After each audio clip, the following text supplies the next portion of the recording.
Saudara-saudara, saya akan mengajak saudara membuka 1 Samuel ayat yang pertama, pasal yang pertama, ayat yang kedua sampai dengan ayat 11. 1 Samuel pasal yang pertama, ayat yang kedua sampai dengan ayat yang 11. Kalau sudah mendapatkannya, saya mengajak saudara membaca. Ayat yang kedua dibacakan oleh wanita, ayat yang ketiga oleh pria, dan seterusnya sampai dengan ayat ke-11. Oke? Mari kita baca. Orang ini mempunyai 2 orang istri. Seorang bernama Hana dan yang lain bernama Penina. Penina mempunyai anak tetapi Hana tidak.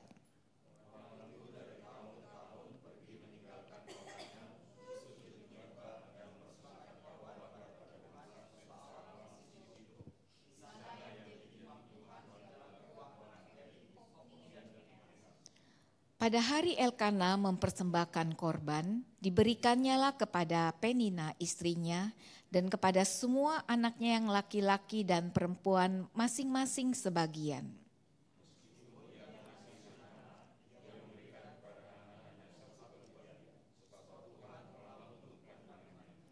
Tetapi madunya selalu menyakiti hatinya supaya ia gusar, karena Tuhan telah menutup kandungannya.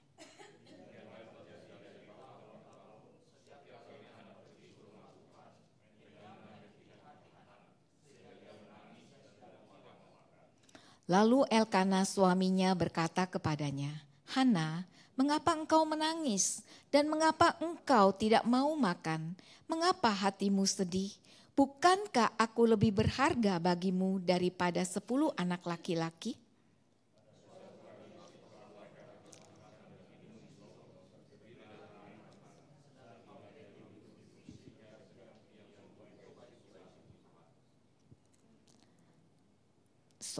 Tadi ayat berapa? Sekarang 10 ya. Dan dengan hati pedih ia berdoa kepada Tuhan sambil menangis terseduh-seduh.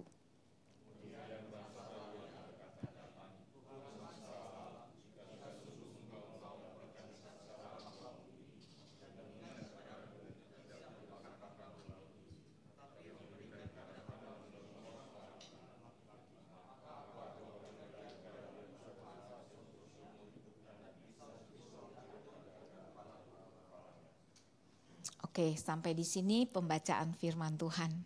Saudara-saudara, sorry ya, kalau lagi saya khotbah, saya memakai spray ini untuk mulut saya karena saya nggak punya air ludah. Ya, oke. Kalau ditanya, mau nggak disumbang air ludah? Kamsya, tidak mau.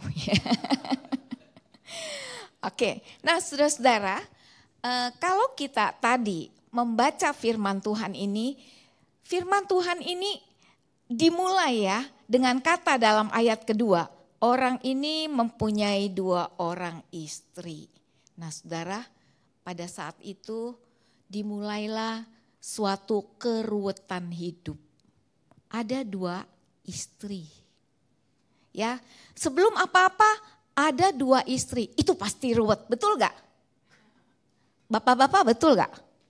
Betul ya, tapi kalau disuruh punya 2 istri mau gak? Ya saya yakin di sini bapak-bapaknya baik, di gereja lain enggak. Ya, nah kita melihat dikatakan Elkana mempunyai 2 orang istri. Istri pertama Hana, istri kedua Penina. Nah, kenapa Elkana punya 2 istri? Karena Hana mandul. Hana gak punya anak, Tuhan menutup kandungannya sehingga dia menikah dengan Penina.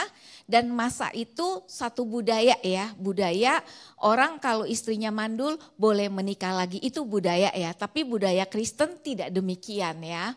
Nah, disinilah mulai satu keruwetan di mana Hana yang dimadu itu pasti sedih. Siapa wanita yang senang dimadu? Saya yakin gak ada saat dia normal. Kecuali dia udah gak normal, nah itu dia ya. Oh kagak apa-apa, Ya, yang penting suami saya bisa seimbang. Ya, cinta kasihnya bisa porsinya tepat. Emangnya suami kita Tuhan bisa tepat porsinya? Ya, nggak ada, nggak bisa begitu loh. Nah, kita melihat setelah Penina punya anak, ya, mereka itu Elkana, Penina, Hana, setiap tahun mereka pergi ke Silo, ke rumah Tuhan untuk berdoa, memberikan persembahan kepada Tuhan. Tetapi firman Tuhan katakan, setiap kali ke Silo, setiap kali itu pula si Penina bully si Hana. Setiap tahun itu terjadi. Padahal kita melihat Penina sedang pergi untuk menyembah Tuhan, beribadah kepada Tuhan. Tetapi dia tidak menghidupi kehidupan ibadahnya atau kehidupan doanya. Ya, di saat dia berdoa, di saat itu pula dia ngebully orang. Hati-hati saudara. Kita boleh rajin pergi ke persekutuan doa, betul? Tapi jangan pulang ini mulut ngebully orang. Kita lagi setir mobil nih ya, tiba-tiba ada orang bilang gini, bego lu, waduh gak tahan, buka jendela kita, lu juga bego. Padahal kita tadi barusan berdoa. Ya, kita sulit sekali untuk menghidupi kehidupan doa kita. Kenapa? Kalau di gereja kita berdoa kita bisa kusuk. Tapi setelah keluar dari gereja, kita tidak bisa menghidupi apa yang kita doakan. Sama dengan Penina, setiap tahun loh, dia gak bertobat-tobat. Setiap tahun seperti itu dia ngebully si Hana. Nah saudara, kalau saya jadi Hana, udah tahu nih, mau dibully, gue gak pergi deh. Udah kamu Elkana sama Penina pergi aja, saya di rumah. Daripada dibully. Tapi saya melihat bagaimana si Hana ini luar biasa. Nah, firman Tuhan katakan ya dalam Matius 5 ayat 23 sampai 24. Sebab itu jika engkau mempersembahkan persembahanmu di atas mezbah dan engkau teringat akan sesuatu yang ada dalam hati saudaramu terhadap engkau, tinggalkanlah persembahanmu di depan mezbah dan pergilah berdamai dahulu dengan saudaramu, lalu kembali dan mempersembahkan persembahan itu. Nah, seharusnya pada saat Penina pergi beribadah, pergi memberikan persembahan, dia tahu dia masih ada ganjelan dengan Hana. Seharusnya dia tinggalkan itu, berdamai dulu dengan Hana, baru persembahannya diterima oleh Tuhan. Yang sering kali menjadi penghalang doa kita adalah bagaimana kita punya kemarahan dengan orang lain yang kita tidak pernah selesaikan. Nah saudara, Hana yang selalu disakiti oleh Penina dari tahun demi ke tahun, di Silo ini dia tidak mau makan dan tidak mau minum. Ya, biasa ada orang kalau kesedihannya luar biasa, gak bisa makan, gak bisa minum. Beda sama saya semakin stres saya semakin makan. Ya, saya semakin makan. Gak kerasa pokoknya apa yang dimakan gak kerasa, yang penting saya makan. Nah tapi si Hana gak begitu. Dia gak mau makan, hatinya sedih, dikatakan menangis terseduh-seduh. Cemas, sakit hatinya luar biasa. Kalau kita lihat ya, ada dua perkataan yaitu di dalam ayat 6 dan 7 dikatakan. Penina selalu menyakiti Hana. Ini satu penegasan yang Alkitab katakan. Saudara, kalau misalnya di persekutuan doa ini ada musuh saudara, apa yang saudara lakukan? Kalau dia duduk di depan, aku duduk di belakang. Kalau dia duduk di belakang, aku pulang. Kesel sekali ya, kakak mau lihat dia benci. Kalau lihat dia rasanya gak bisa berdoa, gak konsentrasi. Mau mandang wajah Yesus kok pandangnya wajah dia. Gitu ya. Nah si Hana itu tidak demikian. Dia sedih, dia kecewa, dia sakit hati, dia terluka. Tapi hatinya tetap kepada Tuhan. Nah waktu saya persiapan, saya baca ini ya. Si Elkana lihat si Hana gak mau makan, gak mau minum, nangis terus. Elkana bisa bilang begini, Hana mengapa engkau menangis, mengapa engkau gak mau makan, kenapa hatimu sedih? Bukankah aku lebih berharga bagimu daripada 10 anak laki-laki? Lalu dalam hati saya bilang gombal, gara-gara kamu yang menikah dengan Penina ya, sehingga Penina membuli si Hana. Hana nangis-nangis terus. Bukankah aku lebih berharga dari 10 anak laki-laki? Ya si Elkana bilang seperti itu ya. Nah kita melihat rupanya Hana tidak bisa bersandar kepada Elkana suaminya. Ya, di saat dia menangis, di saat dia penuh ketakutan, di saat dia cemas, apa yang Hana lakukan? Dia berdoa kepada Tuhan. Elkana walaupun katanya sayang kepada si Hana. Ya, dalam firman Tuhan dikatakan Hana itu dikasih sesuatu yang spesial, satu bagian yang spesial ya pada saat dia memberikan bagian-bagian yang dipersembahkan gitu ya. Tetapi itu tidak menyembuhkan Hana. Hana di tengah kegelisahannya, di tengah keputusasaannya, dia curhatnya kepada Tuhan. Dia mencari Tuhan. Nah, saudara-saudara, jika saudara mengalami tekanan hidup yang berat, siapa yang saudara cari? Siapa saudara? Kira-kira siapa? Jujur aja gak apa-apa kok, saya gak marah. Siapa? Saya dulu ya, kalau saya lagi gelisah, sedih, saya ingat wajah teman saya. Aduh, gue mau curhat, apalagi kalau habis berantem sama suami. Ya, aduh pengen curhat lah sama dia gitu ya. Dia perempuan gitu ya, pengen sekali curhat. Tipe orang seperti saya ini sepertinya mau ngomong. Biasa wanita begitu gak sih? Iya, semua senang sekali, iya. Ya, wanita begitu kepengennya ngomong gitu ya. Pada saat dia ngomong, dia curhat, hati dia lega. Setelah dia menangis, hati dia lega. Tapi kalau suami bilang ini, kenapa sih nangis terus? Ya, kalau ada apa-apa diem aja.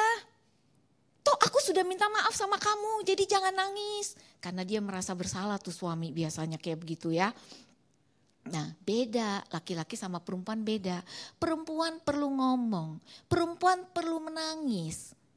Ya, ada baiknya laki-laki juga menangis. Kenapa? Karena rasa menangis itu Tuhan yang berikan. Ya, jangan berkata laki-laki hebat, gak boleh nangis, tahan. Akhirnya gak tahan, meledak. Meledaknya apa? Bukan nangis, marah-marah. Itu bahaya. Nah, saudara-saudara, saya kagum sekali dengan Hana. Hana berani mencurahkan perasaan yang ada dalam diri dia. Dan dia aware perasaan-perasaan apa yang ada di dalam diri dia. Itu sangat penting bagi kita, saudara-saudara. Pada saat kita datang mau curhat kepada Tuhan, kita diam diri. Ada perasaan-perasaan apa yang ada dalam diri kita. Seringkali kita berpikir itu boleh, tapi kadang-kadang pikiran kita itu suka bohong. Karena kita selalu melogikakan. Aduh, rasanya pengen nangis. Gak usah lah nanti dilihat orang malu gitu ya. Oh laki-laki gak boleh nangis gitu. Itu kita logikakan. Tapi kalau perasaan, aku merasa sedih, aku merasa terluka, aku merasa depresi. Perasaan itu gak pernah bohong. Apalagi tubuh kita nggak pernah bohong. Misalnya saudara sering kali sakit mah, itu tandanya bukan berarti saudara kelaparan, ada masalah apa. Ya, kalau saudara setiap hari sakit kepala, kenapa? Mungkin kurang uang, mungkin banyak utang. Gitu ya. Nah, jadi kita melihat tubuh kita, perasaan kita nggak pernah bohong. Bagaimana kita berdiam diri di hadapan Tuhan. Curhat sama Tuhan. Tuhan, aku merasakan tubuhku ini lemah. Aku merasakan ketakutan. Saya pernah loh saudara. Saya itu sekarang ini di gereja harus besuk orang sakit. Kenapa setiap kali besuk orang sakit pulang saya ketakutan. Lihat orang kanker. Aduh jangan-jangan gue kanker juga nih ya. Gitu ya, kan orang bilang ada perasaan apa, ciri-cirinya gimana, aduh jangan-jangan juga begitu ya. Jadi ketakutan sendiri, hati kagak tenang.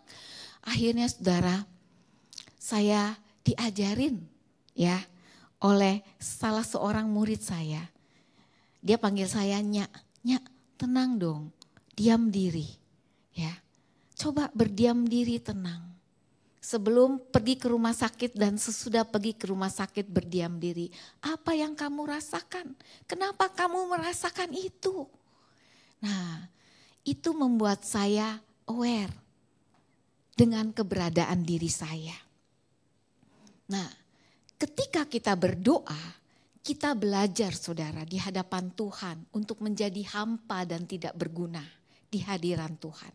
Dan juga menyatakan satu keyakinan dasar bahwa segala sesuatu adalah anugerah dan tidak ada yang hanya hasil kerja keras.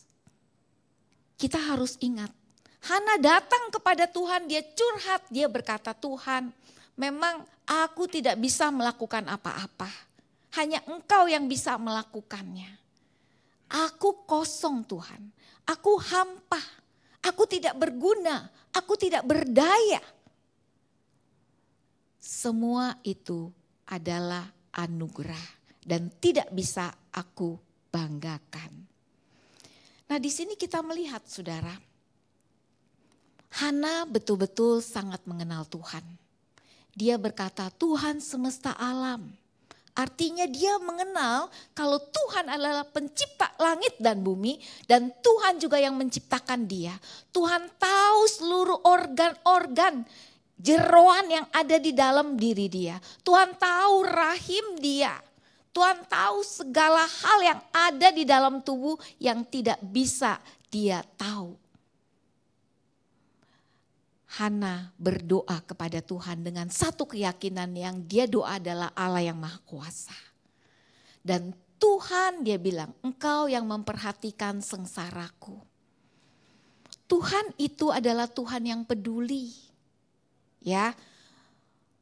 Tuhan peduli dengan kehidupan kita. Allah yang begitu besar, Allah yang begitu dahsyat mau datang berelasi dengan kita, manusia yang begitu terbatas, manusia yang begitu sempit, manusia yang begitu tidak berdaya, dia mau datang. Saudara, waktu saya jadi ibu asrama di saat ya, adik saya telepon nih dari Bandung, Ci, gua kirimin lu ikan roa ya, nanti yang datang itu, dia bilang ya, nanti yang datang yang kirimin roa itu Kapolda. Waduh, saya senang sekali ya. Kapolda mau datang loh, gitu ya. Saya senang, saya sudah siap-siap. Kemudian yang datang anak buahnya. Saya bilang, kok Kapoldanya nggak datang? Yang datang anak buahnya. Lalu adik saya bilang, emangnya lu siapa? Ya, nah kita melihat Allah yang begitu besar, Allah yang begitu kuasa, pencipta langit dan bumi. Dia mau peduli dengan Hana yang begitu tidak berdaya, yang begitu hampa. Dia datang, dia mau mempedulikan kesengsaraan Hana. Luar biasa ya saudara ya. Dan bahkan Tuhan mau mengingat Hana terus menerus. Saudara, kalau ada orang yang curhat berkata, tolong doakan saya. Saudara ngomong apa? Saudara ngomong apa? Oke, saya doakan. Keluar dari sini, lupa ya tadi dia bilang apa ya. Ya, kita sering kali lupa, kita nggak inget-inget, lupa. Ada kita bilang begini, boro-boro gue pikirin, gue aja susah hidupnya. Ya, susah, gak bisa mengingat. Tapi Tuhan kita adalah Tuhan yang peduli, yang terus mengingat kita. Dan Hana percaya pada saat dia berdoa Tuhan akan memberikan kepadanya. Hana minta seorang anak laki-laki dengan secara spesifik. Ya, dia mohon kepada Tuhan dengan satu keyakinan, Tuhan hadir bersama-sama dengan dia. Nah, kalau kita lihat doa bukan sebagai satu cara ya membangun, bukan sebagai cara kita membangun kehadiran Tuhan. Misalnya begini, kita sering kali berkata, kayaknya kalau berdoa di rumah sama di gereja beda. Ada gak perasaan kayak gitu? Bedanya gimana? Ada orang bilang, Bapak bilang enggak, sama aja ya Pak ya. Nah, ada orang bilang gini, kayaknya di gereja tuh Tuhan hadir lah. Ya, pada saat kita menyanyi, memuji Tuhan, Tuhan hadir. Tapi kalau di rumah kita gak menyanyi, Tuhan kagak ada. Ya, jadi ingat, doa itu bukan cara supaya kita menghadirkan Tuhan, bukan. Justru doa itu adalah cara kita menanggapi kehadiran Tuhan. Ya, kita tahu Tuhan hadir, kita mau berdoa. Ya, dia ada bersama-sama dengan kita. Di mana saja, kapan saja, pada saat apa. Dia hadir bersama-sama dengan kita. Nah, Hana juga merasakan ini. Ya, ada Tuhan, ada kehadiran Tuhan. Abraham Joshua Hessel, dia mengatakan begini, kita bisa kontak atau terhubung dengan Tuhan bukanlah suatu kemampuan kita. Itu adalah karunia yang turun, yang Tuhan berikan kepada kita dari tempat yang tinggi. Ingat, ya, kalau kita bisa terhubung dengan Tuhan bukan karena kita begitu rohani. Bukan. Tetapi itu merupakan karunia yang Tuhan berikan kepada kita sehingga kita bisa terkoneksi dengan Dia. Nah, saudara, setelah Hana berdoa, dikatakan dalam ayat 18, lalu keluarlah perempuan itu, dia mau makan dan mukanya tidak muram lagi. Hana mendapat satu kekuatan baru, ya. Dia tahu Allah hadir, dia terkoneksi dengan yang maha kuasa. Ada satu kekuatan, seperti HP. Kalau low bat, setelah dia terkoneksi dengan baterai, dia mempunyai kekuatan. Nah, Bapak Ibu, apa yang memberikan kita kekuatan? Pada saat kita terkoneksi dengan Tuhan. Itu dia yang memberikan kekuatan. Walaupun Elkana suaminya berkata, Hana, aku nih lebih berharga, aku sayang sama kamu. Tapi itu tidak menguatkan Hana. Namun setelah dia berdoa kepada Tuhan, ada satu semangat yang baru. Sehingga dia mau makan, mukanya berseri-seri. Saya harap setelah Bapak Ibu keluar dari tempat ini, ada satu wajah yang berseri-seri. Kenapa? Karena kita tahu kekuatan kita bukan dari siapa-siapa, tetapi dari Tuhan. Nah, saudara, lucunya di sini, Hana meminta kepada Tuhan seorang anak laki-laki. Lalu dia bilang, nanti aku akan berikan anak itu kepada Tuhan. Saudara, kalau saudara berdoa, Tuhan tolong saya kepingin punya mobil. Tuhan sudah kasih mobil. Kemudian saudara sumbangkan. Musa, saya mau sumbangkan mobil saya kepada Tuhan. Waduh, gak kamguan. Ya, saya minta kok berlutut-lutut sampai lututnya sakit. Ya, saya minta berseru-seru kepada Tuhan sudah setahun, 2 tahun, akhirnya punya mobil. Masa tiba-tiba diserahkan ke gereja? Nah, kita lihat nih Hana. Dia meminta, lalu dia menyerahkan kembali kepada Tuhan. Kenapa? Dia tidak egois. Dia tahu apa yang dia minta itu adalah milik Tuhan. Dia tahu Samuel anaknya satu-satunya yang Tuhan berikan itu adalah milik Tuhan. Saudara, seringkali ya di gereja selalu ngomong gini, khotbah perpuluhan, khotbah persembahan. Kenapa? Seharusnya ya ini nih banyak pengusaha-pengusaha kita nggak pasti kekurangan kalau dia kasih perpuluhan berapa. Kemudian mulai deh tuh ya majelisnya menghitung dia kayaknya cuannya tuh setahun sekian. Dia setahun sekian. Kalau dia bisa kasih ke gereja pasti gereja kagak kekurangan. Ayo cuan tahu, ayo ngusah khotbahkan perpuluhan. Gitu ya. Nah saudara, kalau kita sebagai orang yang tidak egois, apa yang Tuhan sudah berikan, berkat apa yang Tuhan sudah berikan, kita kembalikan lagi sama Tuhan. Pasti gereja gak kekurangan. Ya. Nah kenapa seringkali apa yang sudah Tuhan berikan kepada kita, itu kita pegang kuat-kuat karena itu kita merasa itu milikku, bukan milik Tuhan. Saudara ingat, belajar dari Hana. Dia berani memberikan lagi kepada Tuhan. Kemudian kenapa dia berani memberikan lagi kepada Tuhan? Karena nilai hidup Hana bukan terletak dalam diri hidup Samuel. Mungkin si Penina bilang, kamu wanita yang tidak sempurna karena kamu gak melahirkan. Coba kamu pada saat kamu melahirkan, kamu menjadi wanita yang sempurna.